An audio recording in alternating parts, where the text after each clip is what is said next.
I just love them. Man, this is great. You can almost hear the engines running. You know, I thought I'd outgrow these things, but some people never do. And I recently went to a place where a bunch of older kids gathered to play with their planes.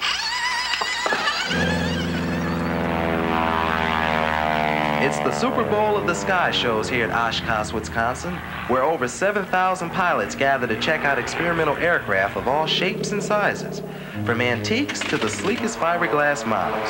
Some have no problem getting off the ground, while others just can't cut it. The motto here is, if you got wings, you fly, or at least you try. We just fly off and figure we could find a pasture someplace and hopefully a friendly farmer nearby. This is my way of proving myself to the world. Everybody has a goal. And told Mom I was going to build an airplane. He laughed at me, and well, I'm going to fly over his house pretty soon. Well, they say pilots get all the action, all the nightlife, all the girls, but it doesn't really happen. All I ever get is tired. So we left Oshkosh and the experimental planes of the future and went to the Confederate Air Force Flying Museum in Harlingen, Texas, where almost 100 World War II fighter planes and bombers are stored and maintained in flying condition. These planes roamed the skies in the war zones of Europe, Asia, and the South Pacific, all during World War II. Many of the men who flew them grew to love them, and that love still lasts today. They return here regularly for one more look at the airplanes that were so much a part of their lives 40 years ago. For many of us, World War II was just a faded moment in history. But for the 5,000 members of the Confederate Air Force, the memory of those years is very much alive. They call themselves the Ghost Squadron.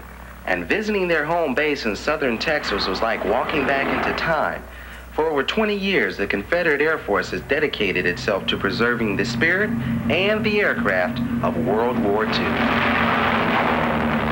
We get up there in the air and look down and see these other airplanes chasing around, and it kind of good old reminiscent of the old times. That's the fun of the whole thing. We're going back to our childhood in effect.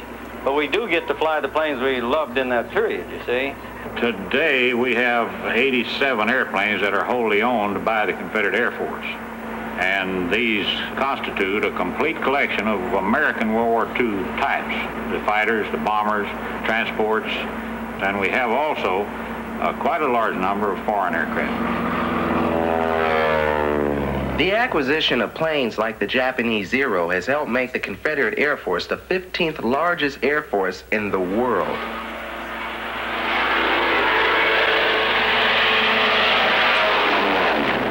Precision air shows draw thousands of spectators to Rebel Field each year.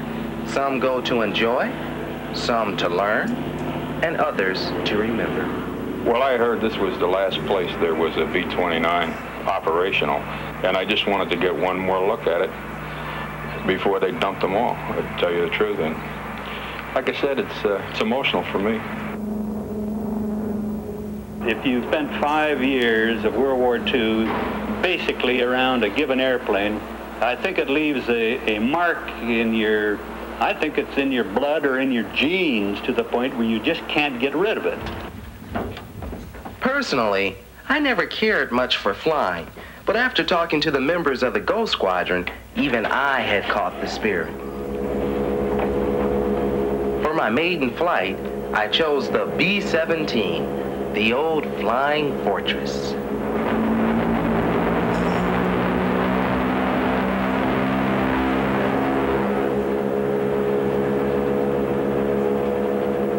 Once upon a time, this baby was the mainstay of America's long-range bombers. But nowadays, the CAF pilots like to take her out on an occasional joyride. And for me, it was just that. That is, until we encountered an unexpected visitor. I couldn't believe my eyes because right there in front of our B-17 was a Japanese Zero, and he was flying the same attack maneuvers that took place years ago.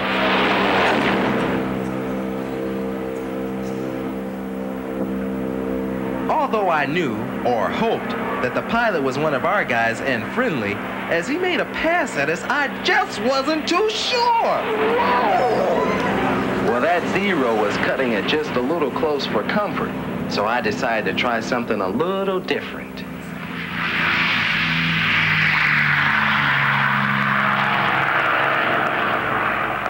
Well, this dive bomber seemed like just the thing, at least until we got off the ground. I didn't feel like such a sitting duck, and it was a lot faster than the B-17. But somehow, I knew it wouldn't bother my friend in the Zero, wherever he was.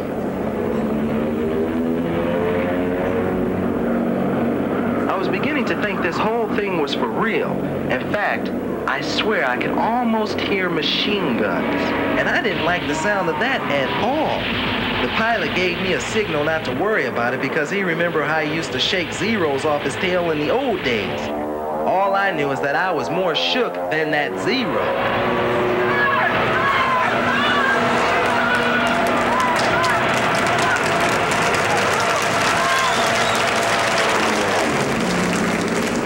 After living through that dive, I was determined to get that Zero, and this time I knew I had it.